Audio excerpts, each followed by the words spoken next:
ఖురాన్లో ఆ సంగతులు కూడా ఉన్నాయి. యేసుక్రీస్తు గురించి భలే విషయాలు మాట్లాడాడు. అందులో దేవుని యొక్క ఆత్మ అని నిర్వచించాడు యేసుక్రీస్తును.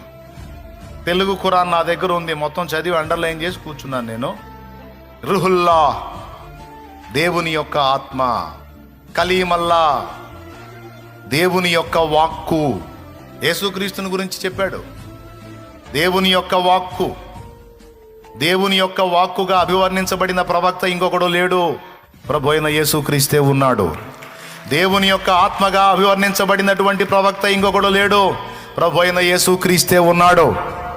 ఒక మట్టి బొమ్మను చేసి మట్టి బొమ్మలో ఊపిరి ఊది ఒక మట్టికి ప్రాణం పోసే శక్తి ఆయనకు ఉందంటే ఆయన సృష్టికర్తగాక మరి ఎవరవుతారు?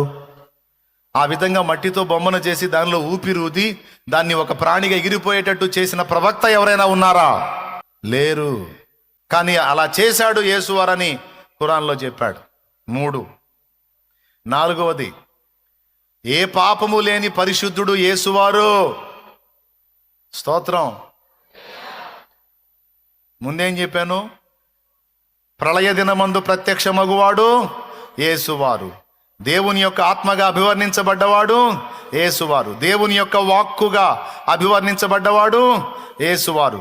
అంతేకాదు, పక్షి బొమ్మని మట్టితో బొమ్మను చేసి ఊపిరూతి ఎగిరిపోయేటట్టు చేసిందని చెప్పబడిన వాడు.